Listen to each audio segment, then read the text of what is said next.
할렐루야, 우리 주 예수 그리스도의 이름으로 교우 여러분에게 인사드립니다.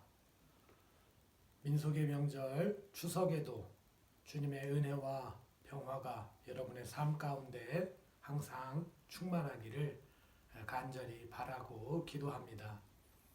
신앙인으로서 신앙의 지조를 잃지 않고 하나님을 기쁘시게 하는 민속의 명절을 보낼 수 있도록 항상 신앙적인 그런 단도리를 해 주시기를 부탁을 드립니다.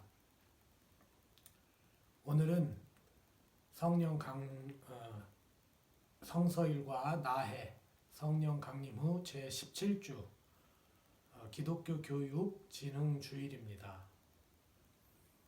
오늘 말씀의 제목은 지혜에 대하여이고요. 성경 본문은 잠언 31장 10절에서 31절, 또 시편 54편, 야고보서 3장 13절에서 4장 3절, 마가복음 9장 30절에서 37절에 있는 말씀입니다. 사랑하는 교우 여러분, 우리에게 믿음이 있다고 하는 것을 어떻게 알 수 있습니까? 우리에게 믿음이 있다고 아무리 고백해도 아무런 행함이 없다면 우리의 믿음은 죽은 믿음이다라고 할 수 있습니다. 이에 대해서 야고보서는 이렇게 이야기하죠. 영혼 없는 몸이 죽은 것 같이 행함이 없는 믿음은 죽은 것이니라. 야고보서는 믿음을 나타낼 수 있는 행함으로 두 가지 중요한 교훈을 전달해주고 있는데요. 하나는 말에 주의하라고 합니다. 말에 실수가 없어야 온전한 사람이라고 강조하고 있는 거죠. 다른 하나는 참된 지혜를 구해야 한다는 것입니다. 하나님, 우리에게 지혜를 주시옵소서 이런 기도를 드려야 한다는 것이죠. 왜냐하면 지혜가 행함을 이루게 하는 원동력이기 때문입니다. 그래서 오늘 우리들은 우리의 믿음을 나타낼 이 지혜에 대해서 생각해 보려고 하는 것이죠. 오늘 성경 본문 제1독서 잠언 31장은 잠언의 마지막 장인데 그 마지막 장은 이렇게 시작하고 있습니다. 르무엘 왕이 말씀한 바 곧 그의 어머니가 그를 훈계한 잠언이라. 르무엘 왕이 어떤 사람인지 우리는 정확히 또 자세히 알 수는 없습니다. 학자들도 그가 이방 나라의 왕이었을 것이다 추측하는데요. 그럼에도 그의 이름에 엘이 들어가 있기 때문에 아마도 야훼 종교, 이스라엘 종교, 히브리 종교로 개종한 사람이 아니었겠는가 하는 예상을 하고 있을 뿐입니다. 그런데 말씀을 보면 그의 어머니가 왕인 르무엘에게 교훈을 주고 있음을 알게 됩니다. 그리고 오늘 본문에서 집중적으로 교훈하는 내용은 현숙한 여인에 대해서죠. 이 개념은 오늘날 우리들이 생각하는 개념과는 조금 차이가 있을 수 있겠습니다. 당시의 아내는 집에서 남편을 내조하는 사람이다라고 하는 경향이 강했다고 한다면 오늘날은 서로가 상대에게 평등하게 내조한다고 하는 개념이 강하기 때문이죠. 그래서 이렇게 시대적으로 현숙한 아내의 모습이 달라졌기 때문에 오늘 본문의 말씀이 어색한 사람도 있으시리라 생각이 됩니다.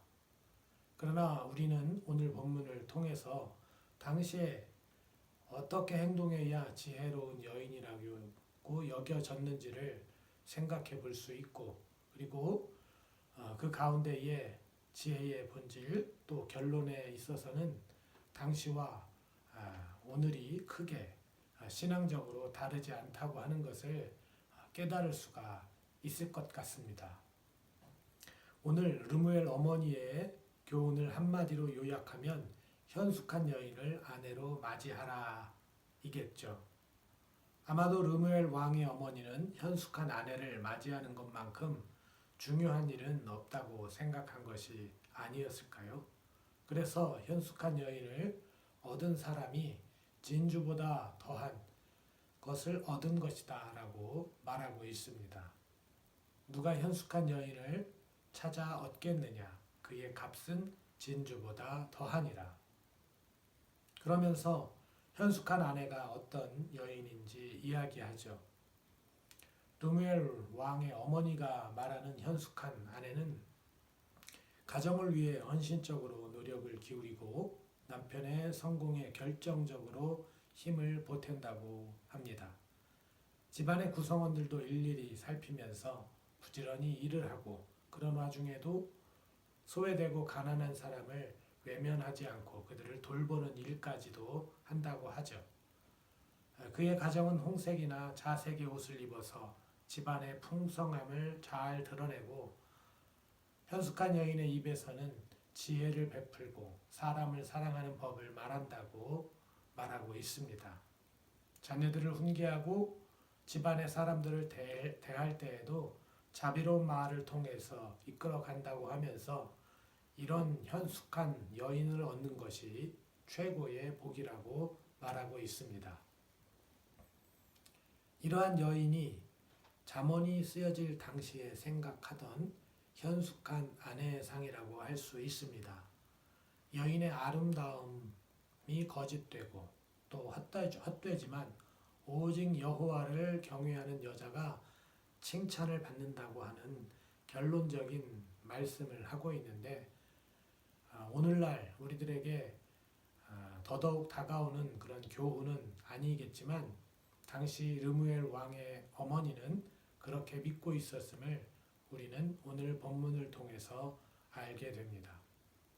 아마도 우리들은 이 르무엘 왕의 어머니의 교훈에 있어서 어떤 교훈은 수긍이 가기도 하고 어떤 교훈에 대해서는 인정하기 어려운 그런 부분이 있을 것이다 생각이 됩니다.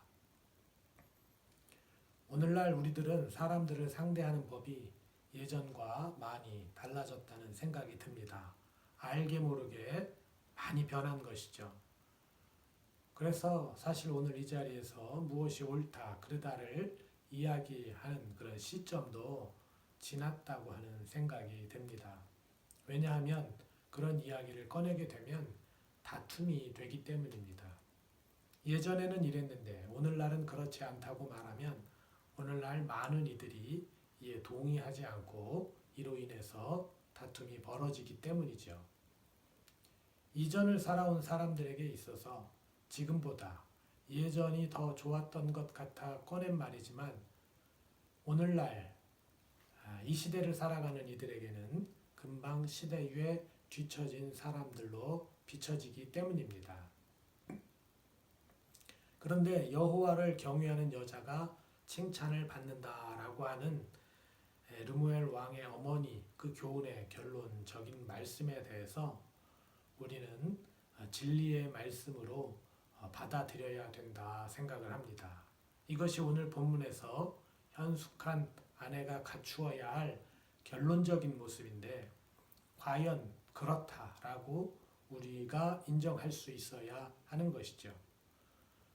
오늘날 남편의 성공에 힘을 보태는 것이 꼭 현숙한 아내의 모습은 아닐 수 있습니다.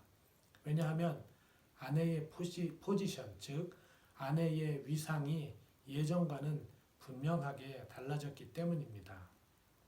하지만 여호와를 경외하는 것이 진정한 지혜의 출발선이라는 것은 인정이 되어야 합니다.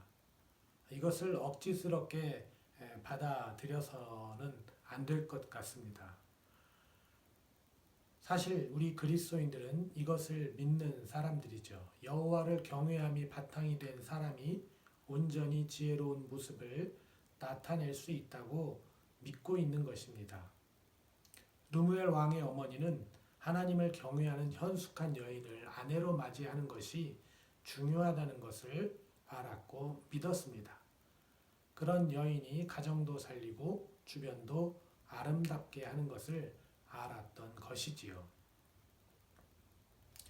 이런 의미에서 볼 때 현숙한 아내, 특별히 여호와를 경외하는 아내를 맞이하는 것, 그것은 믿음을 나타내는 신앙적인 좋은 행동의 한 예라고 할 수 있을 것입니다. 왕으로서 르무엘은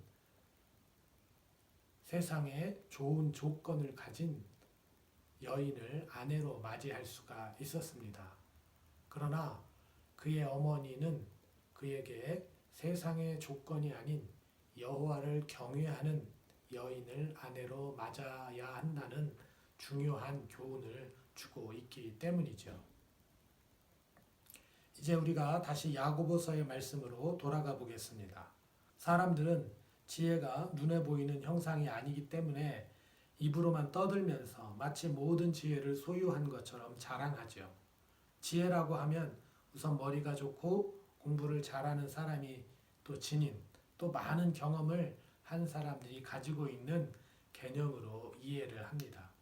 가만히 앉아서 지적으로 판단하고 현인들의 가르침을 전하고 어려운 문제를 합리적으로 판별해 주는 것을 지혜라고 인식하는 것이죠.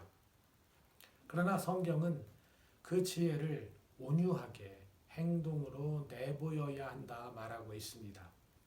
우리 생각에 지적 사고 속에 가두지 말고 행위로 실천하는 것이 지혜인데 그 표현 방식은 부드럽고 겸손해야 된다 말하고 있습니다. 시기심이나 분쟁하는 마음, 거짓으로 포장된 허위 의식이 있다면 그것은 거짓된 지혜라는 것이죠. 이것이 세상적이며 육신의 욕망을 쫓는 일이고 또 악한 영의 영향력 아래에 있는 것이라고 그래서 참된 지혜일 수 없다고 말하는 것입니다. 여기에는 결국 시기와 다툼, 혼란과 악한 일이 동반된다고 야고보서는 말하고 있습니다. 오늘날 우리들은 사람들이 지혜롭게 대처한 일인데 그 일들이 결국 시기와 다툼을 불러오게 되고 혼란해지고 악한 일이 되는 것을 너무나 자주 목격합니다.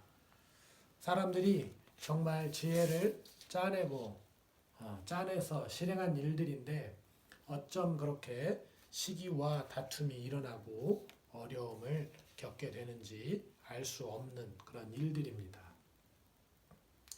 이런 일들은 우리가 조금만 생각해 봐도 우리 주변에 너무나 많이 있습니다. 오늘 제가 어떤 특별한 예를 드는 것은 혹 여러분들의 오해를 불러 일으킬 수 있을 것 같아서 그 예는 들지 않겠습니다. 그래도 여러분들은 다 아실 수 있으리라 생각이 됩니다. 그러한 일들이 정말 많이 일어나고 있다고 하는 것을 여러분들이 잘 알고 계신 것이죠. 그런데 야고보서는 참된 지혜가 사람에게서가 아니라 오직 하나님에게서 온다고 말하고 있습니다. 우리가 지지난 시간에도 묵상한 말씀이기 한데요.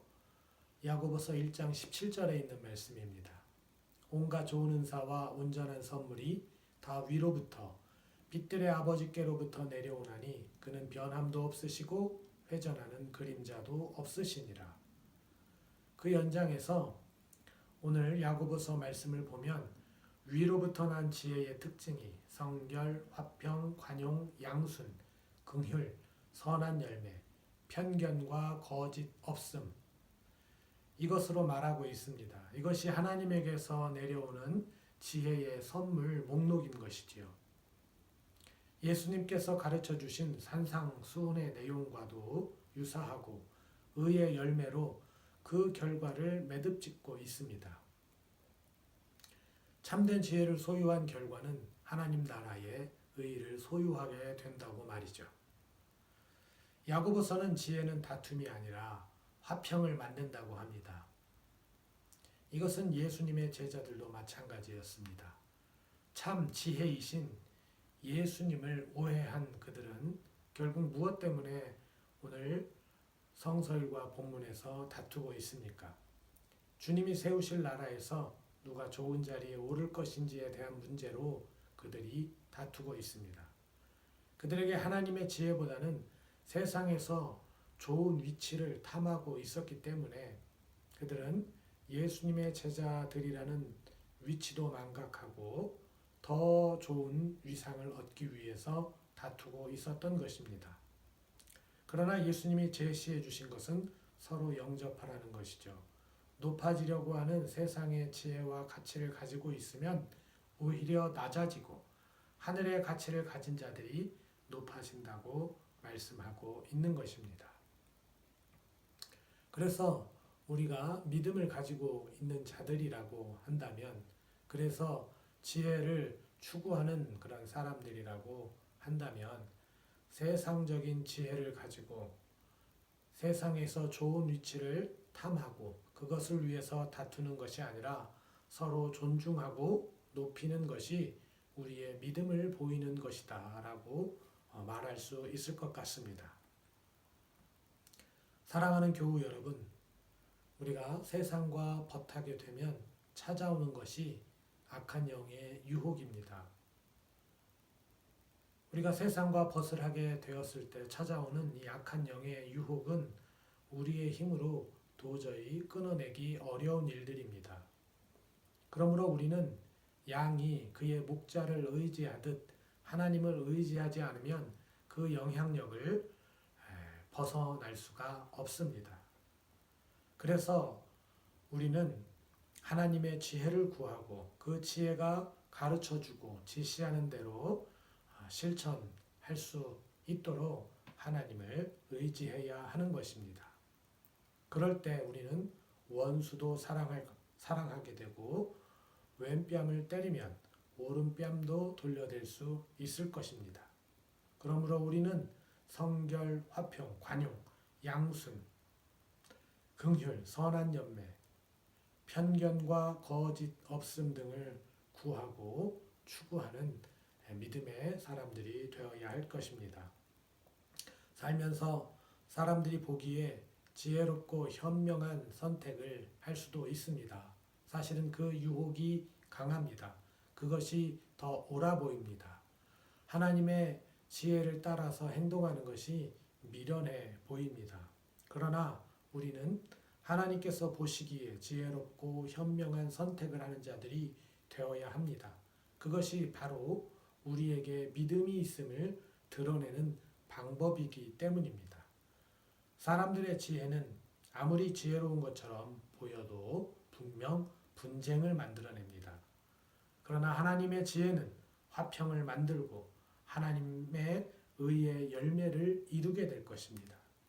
그러므로 하나님의 지혜를 추구하고 간구하는 저와 여러분이 되어서 우리의 믿음을 드러내고 하나님의 의의 상급을 누리게 되는 은혜가 있으시기를, 다툼과 시기와 분쟁이 아니라 평화와 화평의 세계를 누리는 복이 있으시기를 예수님의 이름으로 축원드립니다.